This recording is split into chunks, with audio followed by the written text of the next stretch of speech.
you so much for joining us. Thank you, my dear. You look so beautiful. So do you. You have that Northern Cape. I don't know if it's a Northern Cape thing, because Gail also has the same, you know, very calm, beautiful beauty. Thank you so much.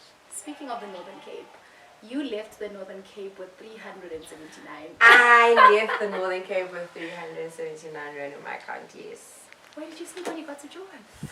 Actually, strangely enough, I actually do have family in Johannesburg. But, you know, family dynamics and everybody, the perception around black families is, you know, get a 9 to 5 so that you are protected and blah, blah, blah. And so nobody really believes in the arts in terms of black families. I'm sure you've probably had your own experiences with regards to that. So I needed to stand my ground and basically rebel. And you studied business. I studied business management, yes. How did you transition, and why did you transition from business to the arts? In school, I used to do a lot of debate. I was a drama queen. I was a drama.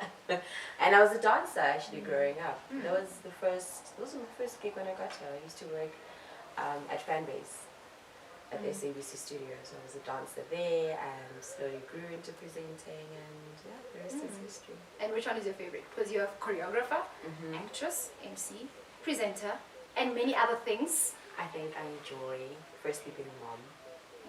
It's the most exciting, thrilling thing. And apart from that, I enjoy acting. I won't lie. Just being able to diversify and just see how far you can take yourself in something is very intriguing for me. It just shows like how I can be just different. Like, you know, you see something else when you look at me, and then when I'm on TV, it's like, whoa. Yeah. These guys don't know. You know? That for me was very fascinating, because when we spoke before this, I told you that who I see on TV is not who I see here. And I think for me that makes a great performer, because you're able to transition from being yourself to being somebody completely different. Thank you so much. I think I'm very, very grateful that God allowed this to be possible, because I remember growing up, like I said, I wanted to study the arts and I wanted to study this acting, and you know, mom was just on some of the trip and on some of the levels. So as soon as I got my degree, I was like, okay, I'm leaving, girl, this is for you. You know, I got the knowledge and everything, but this was more for you, just to calm you down and make sure that you're at peace. And I went to go and pursue what I originally wanted to do, and I'm very grateful that I went on the path that was really set for me, because I can't say I really experienced struggle getting into the industry. It was just persistence. You know, when you're disciplined and you're consistent and you're persistent in something, you really honestly do. And the decision to pursue the arts got you into trouble with It your got mother. me into trouble with my mom. Not just my mom. With everyone. All the elders, everybody. And they send your siblings and your cousins and everybody to talk to you, because what you're doing is so wrong. You're going to suffer. And there was a perception, I think, also around the arts, especially with the older generation growing up, that it's full of drugs and sex and this, and you know, it's just a whole lot of wrongdoing. And I really just learned from my own personal journey that it really is, it's about you at the end of the day, what you choose to do. Are you going to be a victim of peer pressure, or you're literally just going to live your best life and go to work and go home? True. Mind your business. You seem like the get to work, go home type, because I never see you in the limelight. Like, I was researching you, and the only thing that kept coming up is Keke celebrates her son's birthday, and I'm like, guys, I want like real news for an interview. But you know how to really just stay out of like drama and, you know, all these things that happen in the entertainment industry. I think, look, in life there's no such thing as a drama-free life. I think at the end of the day, you allow the public to know certain things about you by engaging in what the next person decides to go on about, whether it's on social media, on Twitter or Facebook, Instagram. Oh, Keke this and so on. If you're going to entertain what the masses and the you know, the busy mouths and busy bodies are saying outside, you're going to fall victim to a lot of the entertainment people's spaces, and everybody's going to feel obligated to have certain information about you available to their, you know, private is peaceful. Private is very peaceful. You had your fair share of, you know, turbulence in the entertainment industry, right? And you apologized to your son. Yeah.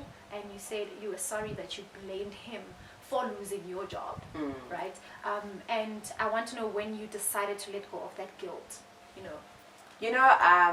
It's obviously no secret how, things panned out.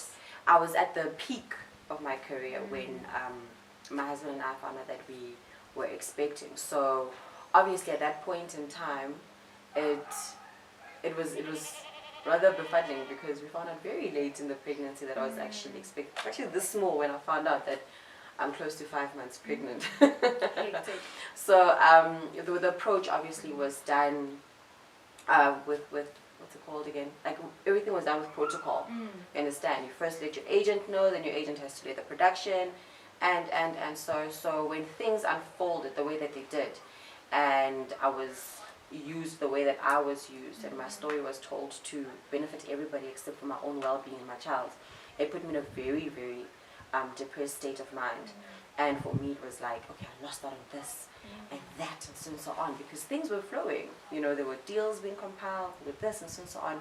But something about a woman being pregnant in our industry just sets people off the wrong way. It just makes you feel like you're incompetent. It just makes you feel like you're immoral, you're not human. It makes you feel to the next person. And for me, it was like, I'm not trying to be why am I being made to be It's because of you that I'm and he really tried to be there for me.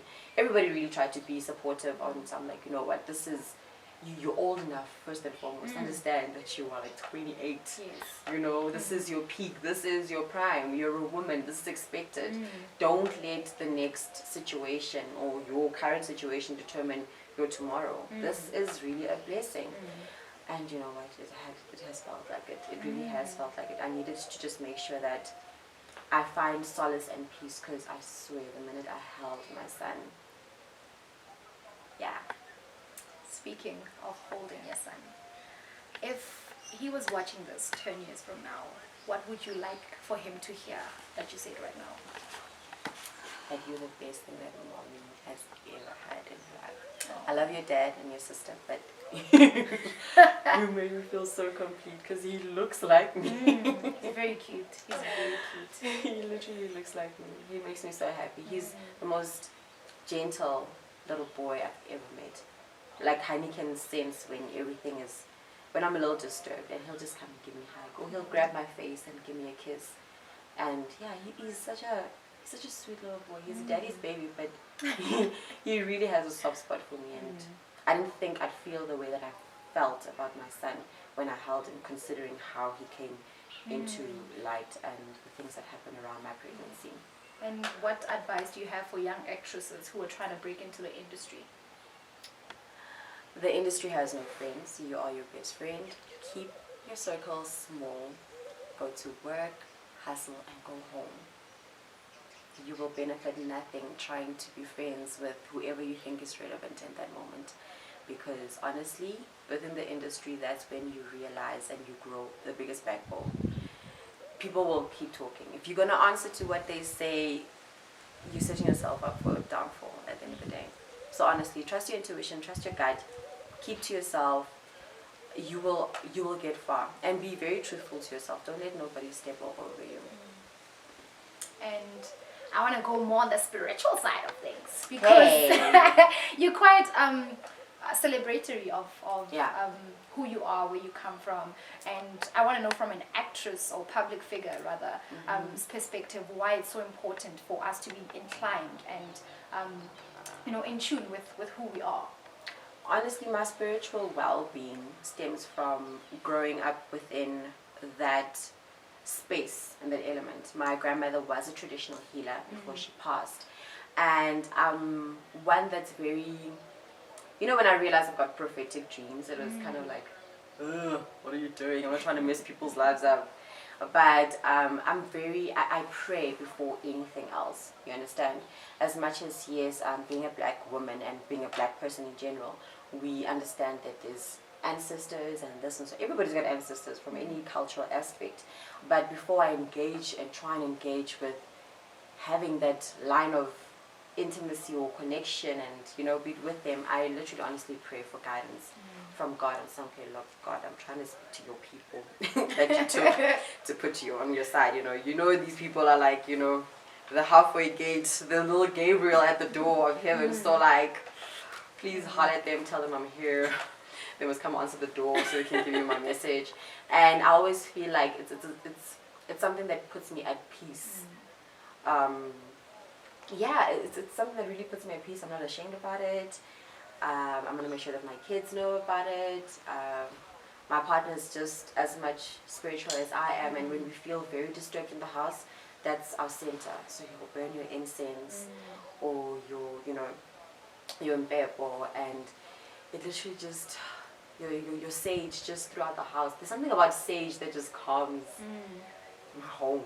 I literally feel so, yeah. I don't hide anything that has to do with my spiritual well-being. And do you have any projects that you're working on right now? Currently speaking, I'd rather not say anything because, yo, I prefer things just been over and done with, and I'm like, oh, and that's actually what happened with my pregnancy. I only announced it after I'd given birth. Oh, okay. Although a lot of people be like, I saw when you were pregnant, you know, and you were really pregnant. But for me, it was like the official announcement came from me. And I had already given birth. My child was like a couple of weeks old by then. Yeah. That's how private you are. That's how private I am. Well, thank you so much for joining us on Press Play. I'm inspired by your acting. Thank you. Mostly the acting, guys. So I'm really, really inspired by that. All the best for the future. So much, Lydia. We have come to the end of this conversation, but we do keep the conversation going on Facebook and Instagram. It is at Press Play DJ Mag on Facebook and Instagram. Until next time, goodbye.